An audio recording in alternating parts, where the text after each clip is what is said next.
falar é uma arte. Nem todos sabem falar adequadamente, no momento certo, na hora exata. E falar o quê? É preciso, então, saber como falar o quê, de que modo, a quem, em que momento, em que lugar. Porque dependendo de como nós pronunciamos as palavras, do modo como nós pronunciamos e a quem é esse nosso interlocutor, nós vamos ter reações as mais diversas. Por isso é que falar e usar da palavra é uma arte, é uma verdadeira arte. Porque, inclusive, nós não sabemos da sensibilidade do outro e como nós, dependendo do nosso estado emocional, nós, ao pronunciarmos as palavras, como ela tem uma certa vibração, ela então vai carregada magneticamente do modo como nós nos encontramos. É por isso que, em determinados momentos, até mesmo quando vamos fazer uma palestra, nós vamos carregar magneticamente o modo, as palavras, do modo como nós nos encontramos. Se estamos mais tranquilos ou se estamos mais exaltados. E dependendo de como nós estamos, o nosso estado emocional, o nosso estado espiritual, as palavras vão ter uma certa vibração e as pessoas que estão a nos escutar, elas vão ter uma receptividade ou não. Por isso é que expositores do quilate de Divaldo Pereira Franco, quando ele usa do verbo, usa da palavra, ele consegue, então, fazer com que as pessoas fiquem imantadas. E mesmo que a gente diga, ou até conte um caso que Divaldo tenha contado, não tem a mesma vibração, não tem o mesmo poder. Às vezes utilizamos até as mesmas palavras. Podemos até ouvir um outro expositor contar uma história, contar um caso, mas dependendo de como nós utilizamos as palavras, elas têm um poder magnético e têm uma reação na plateia. Por isso é que muitas vezes é preciso observar o nosso estado emocional, o que dizemos, como dizemos, a quem dizemos e a reação que isto produz. Então, nós que conhecemos na literatura o conto das 1001 Noites, quer dizer, o poder da palavra, né, do contar, o poder de Sherazade que conseguiu enganar o rei, né, fazer com que ele não a matasse, porque como o rei, todas as mulheres que ele então se consorciava, ele acabava matando. Sherazade então utilizou-se da artimanha de que, como ela sabia contar muito bem histórias, ela então começa a contar uma história para o rei e faz com que ele fique na expectativa do final. Então ela utiliza o poder da palavra e acaba fazendo com que ele se interesse pela história cada vez mais. Por isso que é o conto de 1001 Noites. E ela passa, então, né, a ser a única a não ser sacrificada. Então, este é o poder da palavra. E nós todos, quer dizer, dependendo dos nossos objetivos, dependendo da finalidade que nós temos, nós utilizamos também de artimanhas com a palavra. E muitos utilizam da argumentação para convencer o outro do que se pretende alcançar. E nós estamos em contato com esses discursos que circulam na nossa sociedade e nós somos, de alguma forma, se não soubermos distinguir, porque nem sempre a palavra que é direcionada de forma argumentativa, ela está adequada. Pode ser um discurso que venha a enganar, uma palavra que seja enganadora, que venha a nos trazer um discurso falacioso. E nós, muitas vezes, nos enganamos com a palavra, porque ela tem esse poder de convencimento. E aí, nem sempre é o que se diz, mas como se diz que provoca a reação no ouvinte.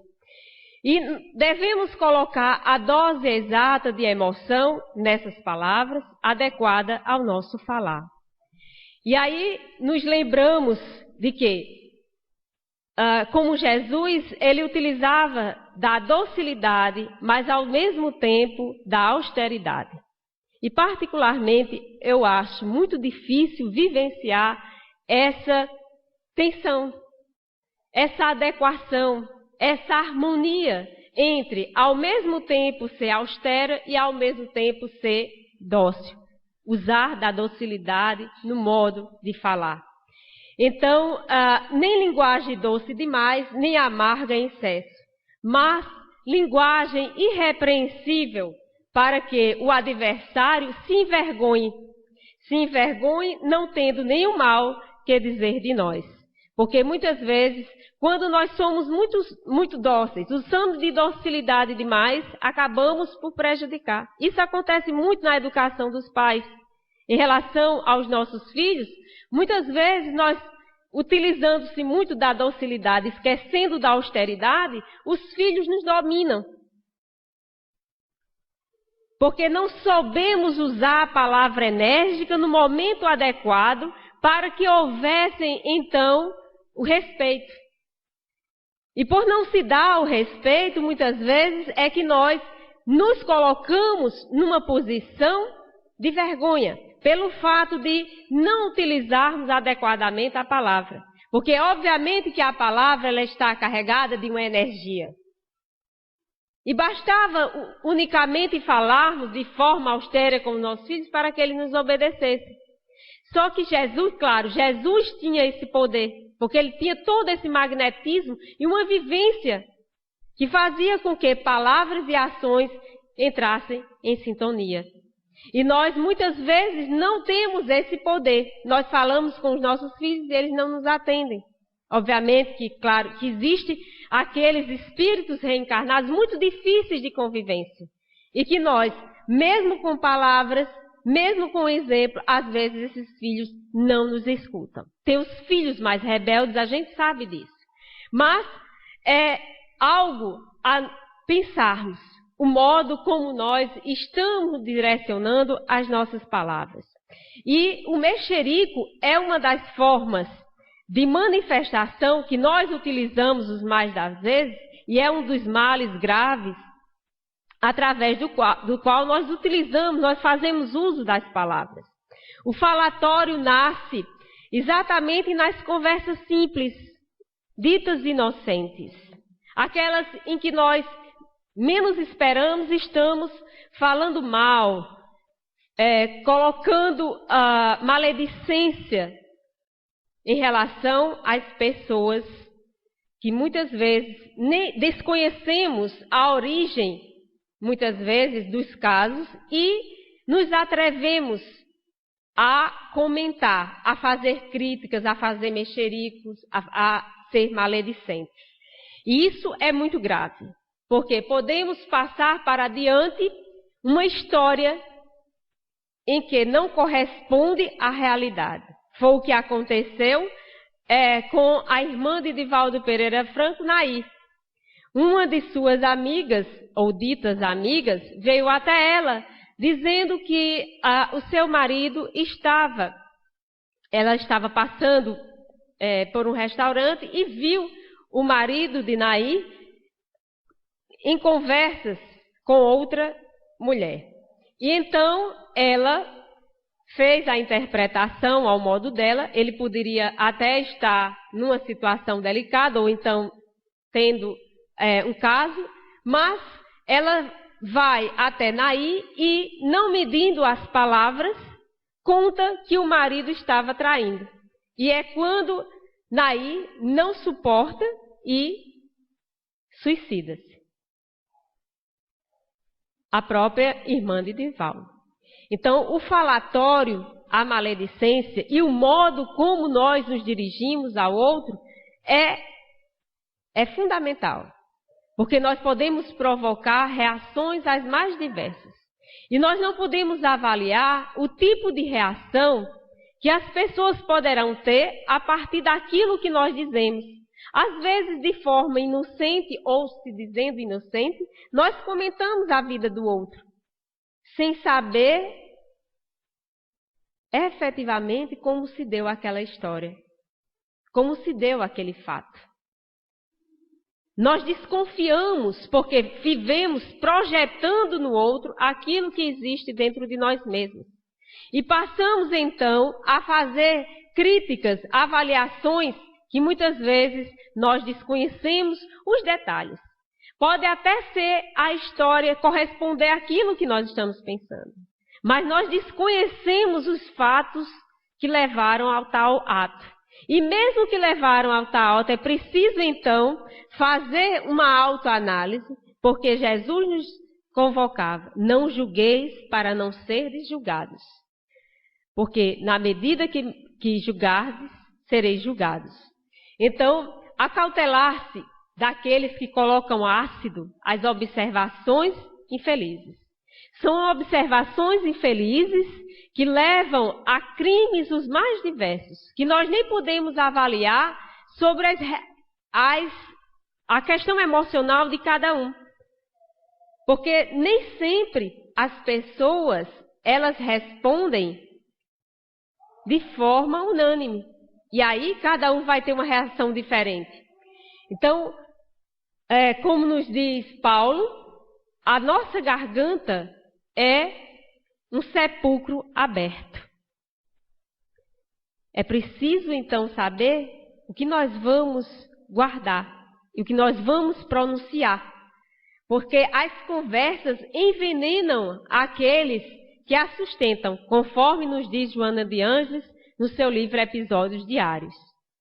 Por que elas vão envenenar? Porque, como se fossem ácidos corrosivos, acabam envenenando as pessoas. E os apontamentos que fazemos em relação aos defeitos alheios, aos pontos frágeis das pessoas, vão projetar o quê? Emanações entorpecentes. Essas emanações entorpecentes de má fé, muitas vezes.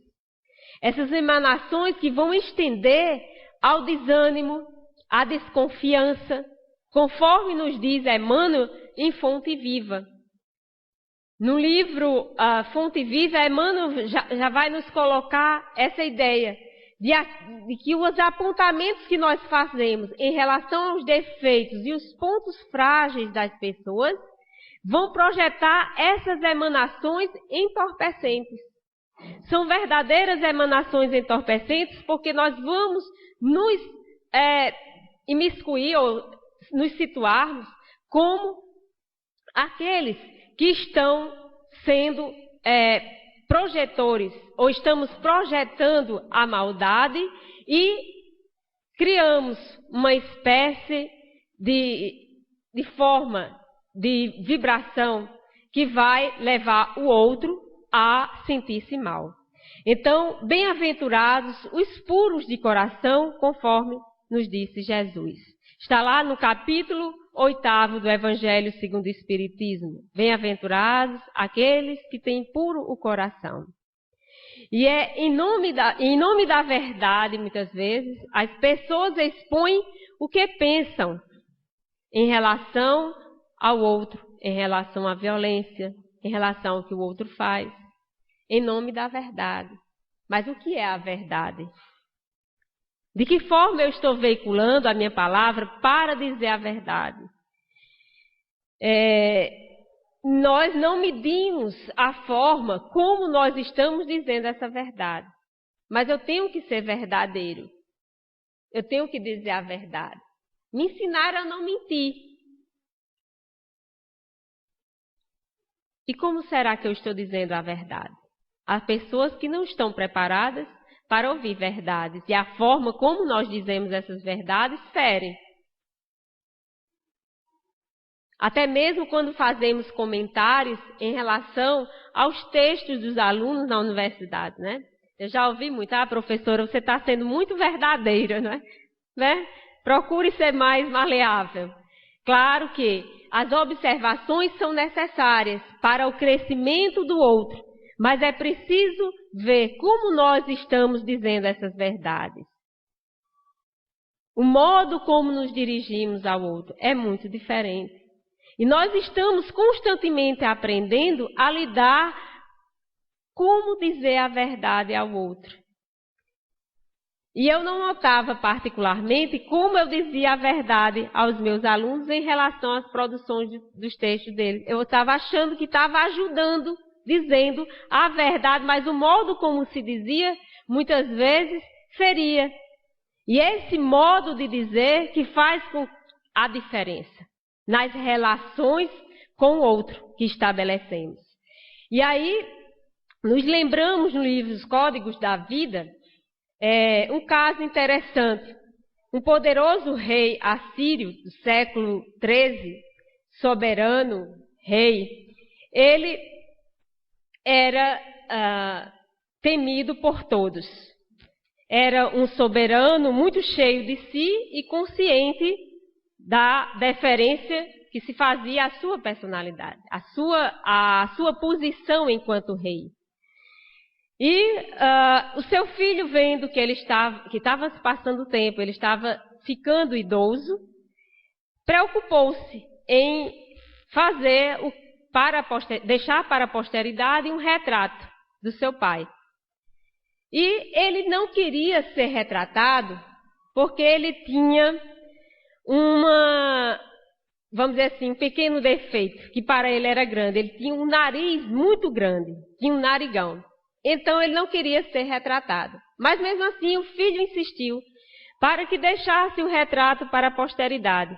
E ele então exigiu que contratasse o melhor retratista do reino. E aí, caso não conseguisse retratá-lo como ele era, da forma como ele queria, os artistas então iriam para a forca. Seria a morte certa. Então, 3 candidatos, mesmo assim, apareceram 3 candidatos. E o primeiro aceita essa condição. Vai, então, retratar o rei.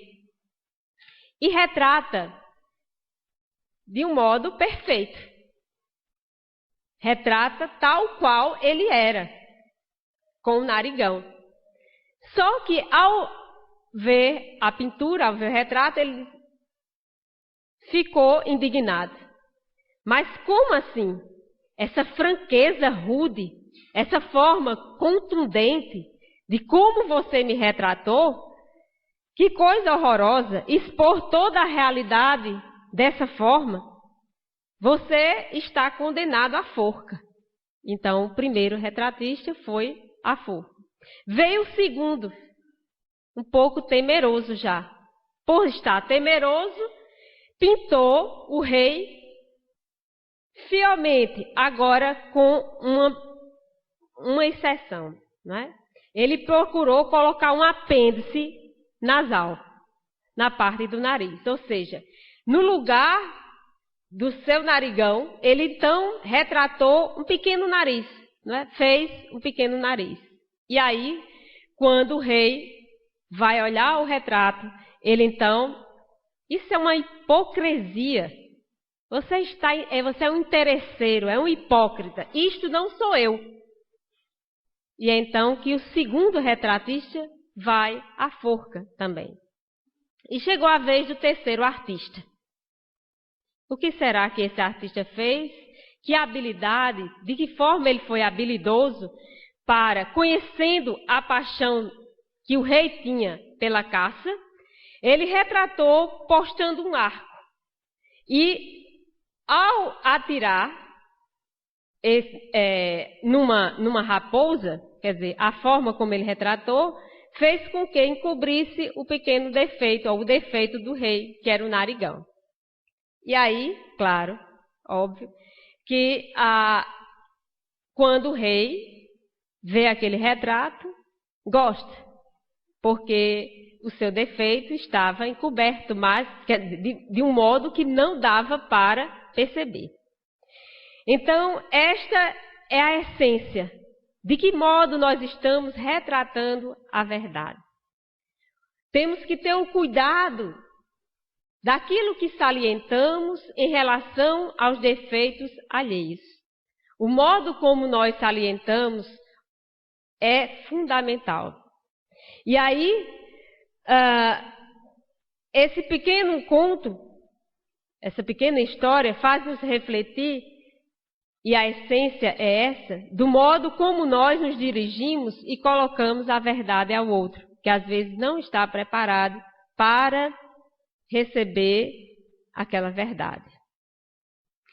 Por isso, então, que há pessoas perturbadas que usam as palavras desordenadamente, sem respeito ao outro, sem considerar o nível de compreensão desse outro. Então, tenhamos cuidado. Não nos deixemos enganar com as más conversações também. Porque, às vezes, as aparências enganam. E o próprio Chico Xavier foi submetido a uma situação desse tipo, quando em Pedro Leopoldo estavam a conversar com os amigos na cidade e muitos comentavam em relação ao tal político. Ele não fez isso, ele deixou de fazer aquilo e a crítica rolava.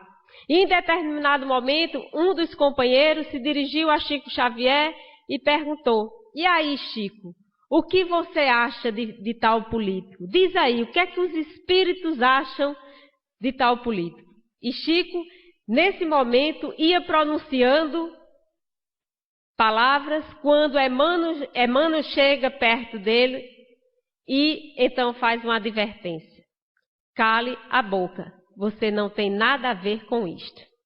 E é então que ele fica mudo, fica vermelho, e as pessoas, os companheiros que estavam, não entendem por que Chico Xavier teve aquela reação. Mas foi melhor assim, que os outros pensassem que ele estivesse obsidiado, do que iniciar uma conversação em que iria começar a crítica ao outro. E então que ele é advertido. Muitas vezes nós somos advertidos, nós temos intuições, mas nós não captamos. Chico Xavier que captava a voz de Emmanuel, mas nós temos as nossas intuições, às vezes não ouvimos a voz do nosso mentor, que vem nos advertir muitas vezes. E nós, sutilmente, entramos nas conversas maledicentes, criticamos o outro, e daqui a pouco, mesmo que esse outro seja um político, veja que, mesmo sendo político, e nós achamos-nos no direito de fazer as críticas, as mais maledicentes em relação a esse outro. Então, não nos deixemos enganar pelas aparências. Elas enganam. E aí, ter cuidado com as palavras. E Chico Xavier, nos lembramos agora de um outro caso vivenciado por Chico. Ele saía para a fazenda, o seu escritório na Fazenda Modelo, saía apressado, já estava na hora, estava atrasado.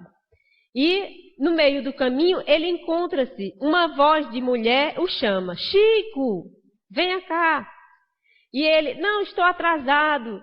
E apressa o passo. Só que a voz de Emmanuel novamente vem: "Chico, atenda." E ele volta. Tem um pouco mais de paciência e vai ouvir a senhora, Dona Alice, que diz: "Ah, Chico, eu queria tirar uma dúvida. O remédio que você passou, que Dr. Bezerra de Menezes passou, eu gostaria de saber como fazer para tomar." E ele então explica para a mulher como fazer. Ela então agradece: "Obrigada, Chico, você tem um coração muito bom." E é nesse momento, né, que ele sai apressado para ver se chegava a tempo no trabalho.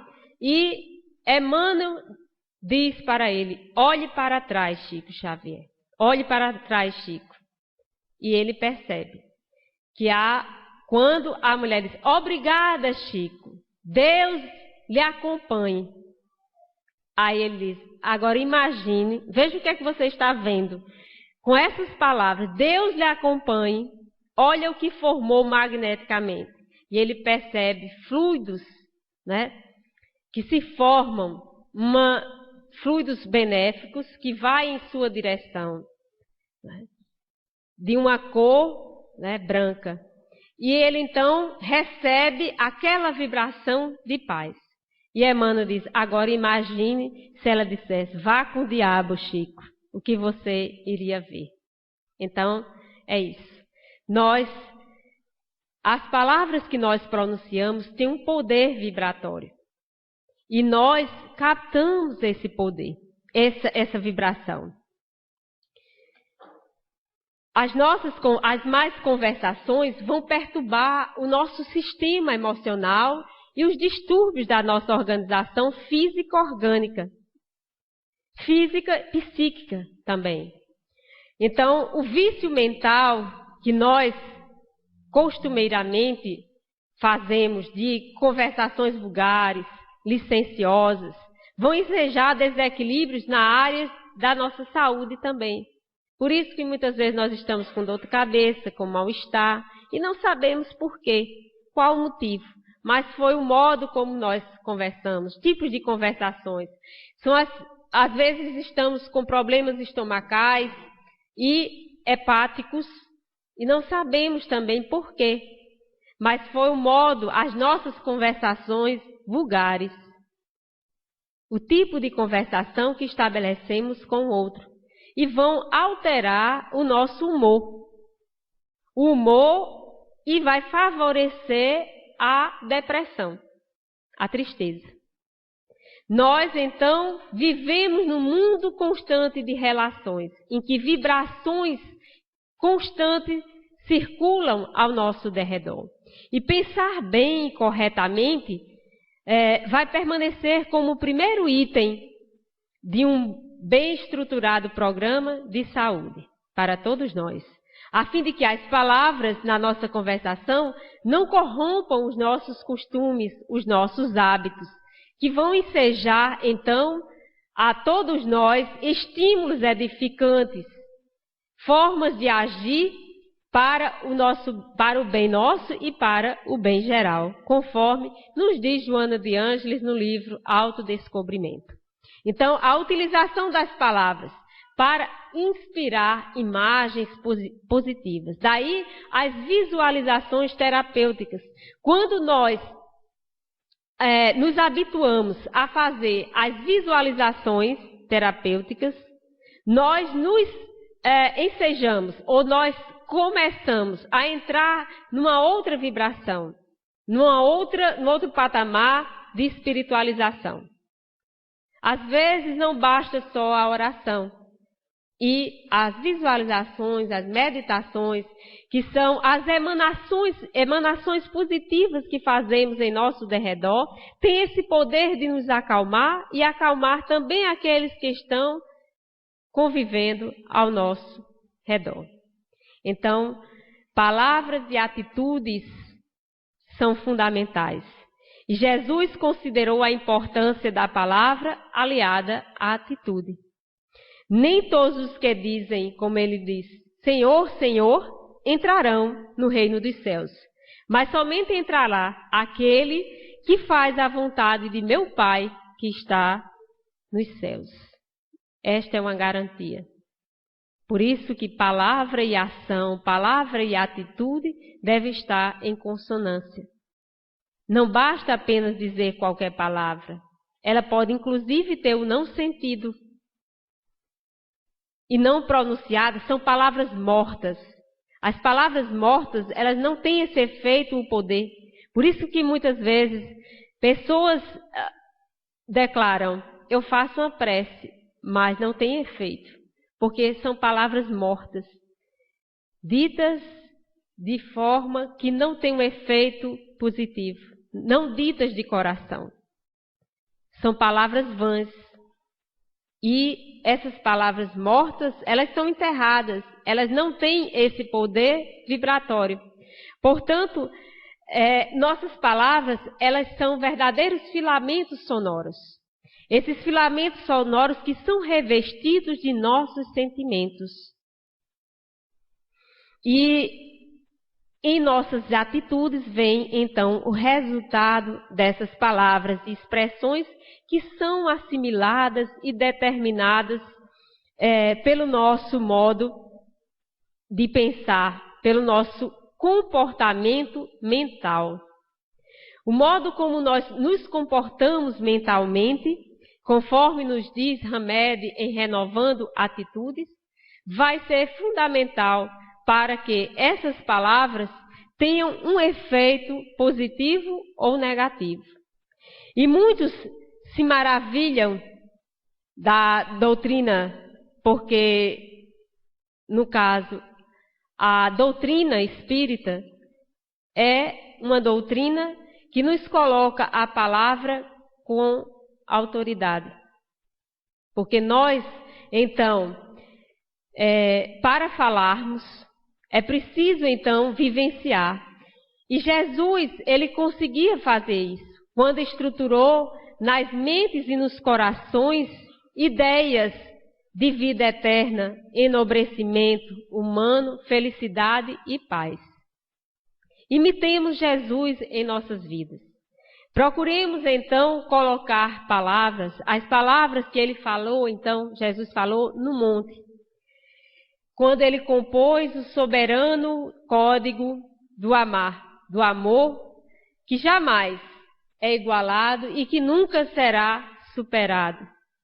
Porque há mais de 2000 anos ele cantou no Monte Sinai as bem-aventuranças. E até hoje ecoa em nossas memórias, como um grito de que nos conclama a vivenciar esse amor na sua plenitude.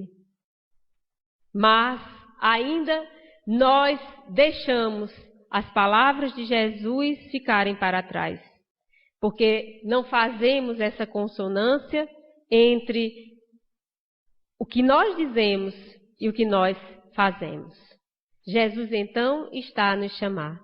Ouçamos as palavras de Jesus e agora, através do Consolador prometido, que é a doutrina espírita, que vem nos conclamar, através de palavras, que aí a palavra escrita da codificação, que vem nos conclamar, e através das várias mensagens deixadas pelos médiuns mais reconhecidos aqui no Brasil e no mundo, Divaldo Pereira Franco e Chico Xavier, que tiveram esse papel fundamental em divulgar a doutrina espírita, em divulgar a imortalidade da alma, os preceitos da doutrina espírita através da palavra.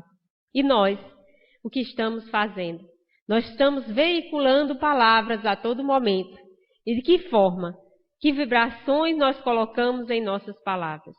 Somos, então, responsáveis por estas palavras que emitimos. E ouçamos a palavra de Jesus, que vem nos conclamar a vivenciar o amor em sua plenitude. Que ele possa, então, nos iluminar, nos fortalecer, e que assim seja.